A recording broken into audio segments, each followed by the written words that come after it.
What's up everybody, welcome to Money Management channel. My name is Andrei and today I'm gonna be doing an update on MMTLP and FINRA Saga. I got the cash in the bag, stadium packed, born a rock star in this life, gonna live it up. And in today's video I will show you the latest news directly related to our story. I will show you that FINRA and SEC don't know what to do next in this story, and that is why they are trying to kick the can down the road. I will show you the conflict of interest and other evidence of conflict of interest inside FINRA and other broker-dealers. And I will show you quite interesting facts from Brda that is presumably the part of his and the flamethrower investigation. So stay tuned. And before we dive deep into all of this, please hit the like button, subscribe to my channel, share this video with your friends and family if you think that this information is valuable for the community. So, and let's start with the news itself. On frankness.com website you can find this article that was published just yesterday, and it says SEC dismisses 42 new cases after big mistakes from staff. And let me quote you this. The Securities and Exchange Commission dismissed 42 pending cases after big mistakes from staff admitting enforcement breach larger than reported. The SEC announced Friday it had dismissed 42 pending enforcement cases after discovering enforcement staff had improper access to materials meant for Commission officials ruling on those cases. We deeply regret that the agency's internal systems lacked sufficient safeguards surrounding assets to adjudication memoranda. And we are continuing our work to ensure that, going forward, work product from the adjudication staff is appropriately safeguarded, the SEC said in a statement. We take this lapse in controls very seriously and are committed to both informing the public about the scope of this issue and preventing any similar lapses in the future, the agency added. So, this is another evidence that SEC has a lot of gibberish inside it and they cannot do their work properly, because this 42 pending cases that was dismissed is a huge mistake, and definitely it might be an accidental mistake if they dismiss just one case. Okay, 2 cases, but 42 cases. How it is even possible? And definitely this is the evidence that they cannot do even their own work. And let me show you some interesting information from Brda. He retweeted this tweet that originally was made by Orogrande, and let me quote you this. Since FINRA is finally investigating MMTLP, how were TRCH short positions allowed to transfer the way they did? Why did the OCC use options to allow shorts to escape their obligation, and how did they basically predict the preferred share would become tradable? And yes, how it is even possible? And Brda wrote, because they were in on it. This is truly inside information and potentially collusion by an SRO with market makers and option traders. If this information was not made available publicly, which I see no evidence that it was, the OCC potentially colluded. So, be explored, no doubt.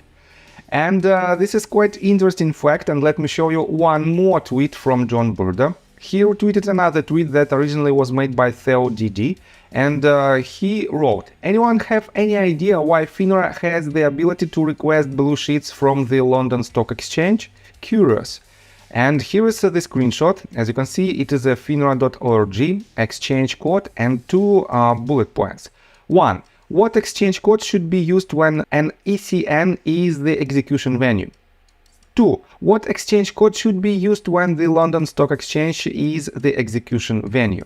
And let me quote you what did Brda say.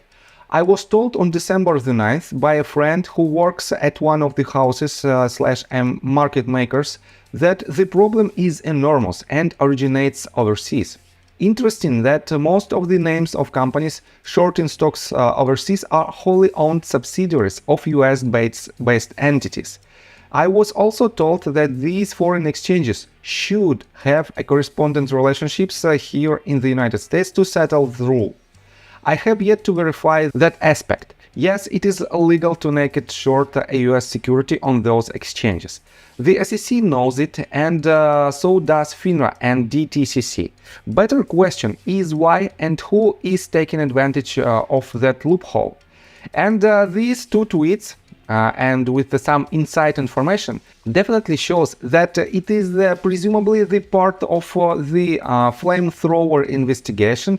And let me remind you that Flamethrower is the company that was created by John Brda and his friends in order to investigate the illegal activity around TRCH, MMAT and MMTLP story.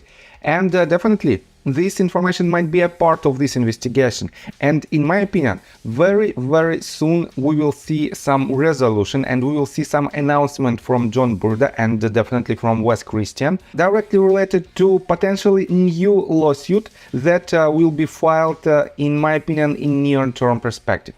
And this is a really big story because for now we have basically 3 lawsuits made by Rosa Towell, Alan Hoffman and J.U. Park.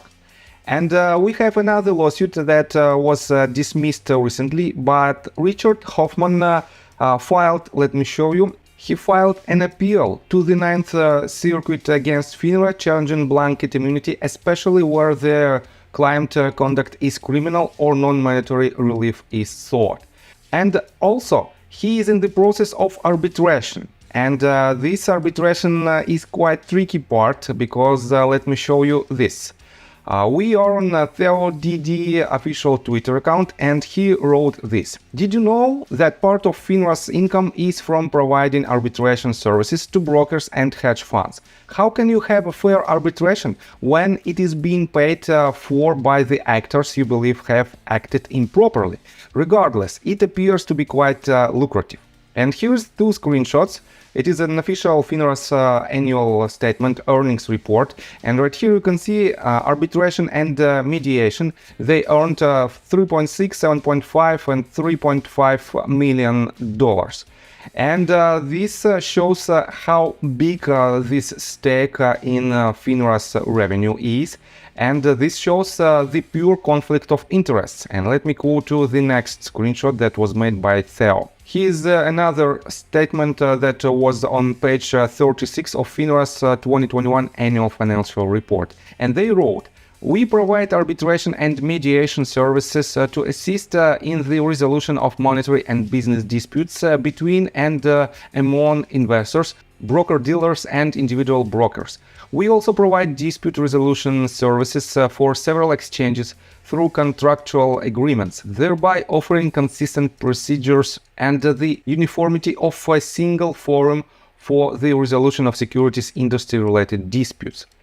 So, in my opinion, this shows the pure conflict of interests, and Richard Hoffman also stated in one of his videos, and I highly recommend you to follow his Twitter account and to subscribe to his YouTube channel, because there he describes his story regarding the FINRA's litigation and the arbitration that is taking place right now. So, and let me go to further. Tony made a video. He first of all published this tweet, haven't made a video in a while. So here's a new one about MMTLP and next bridge hydrocarbons. And here's the link on this video. And I have to say that every time when Tony publishes a video, you can watch it, and there he describes the up-to-date information in a quite lengthy format. His video is about 45 minutes long, usually about 45 minutes long, but there he describes very thoroughly the entire situation that is happening right now. On top of that, he published this tweet 10 hours ago that Syntax, Queen of the Metaverse, deleted her account, and he wrote this. Syntax's account is suddenly gone/misleading. Very odd. And he added, okay, thanks, good to know Syntax 007 is okay. And let me show you this. Uncle Smokey Stock Trades wrote, MetaFound, for all that are asking, yes, Syntax 007 has temporarily removed herself from the drama of the Twitterverse and will return soon, I'm sure.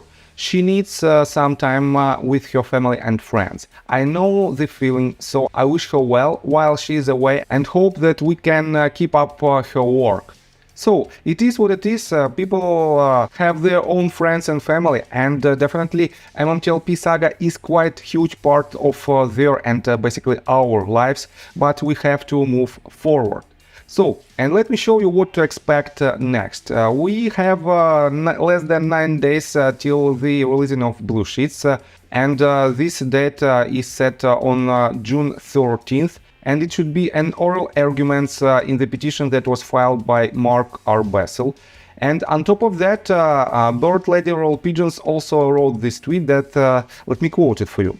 Postscriptum, I read the FINRA rebuttal to requests for the blue sheets. I will make a video on this next, as there are a few points that can be leveraged. So, Bird Lady will also publish the video regarding her request to FINRA to release the blue sheets. And I know that there are multiple people who filed this petition to release the blue sheets, but none of them have a positive answer. Unfortunately, none of them have a positive answer. That's why I think we still have to unite and basically to win this battle. Please hit the like button, subscribe to my channel, share this video with your friends and family, and drop me a line in the comment section if you think my videos are valuable for the community. So, see you guys and girls next time. Bye! I got the cash in the bag, stadium packed. Born a rock star in this life, gonna live it up on the attack. Baby, I'm back.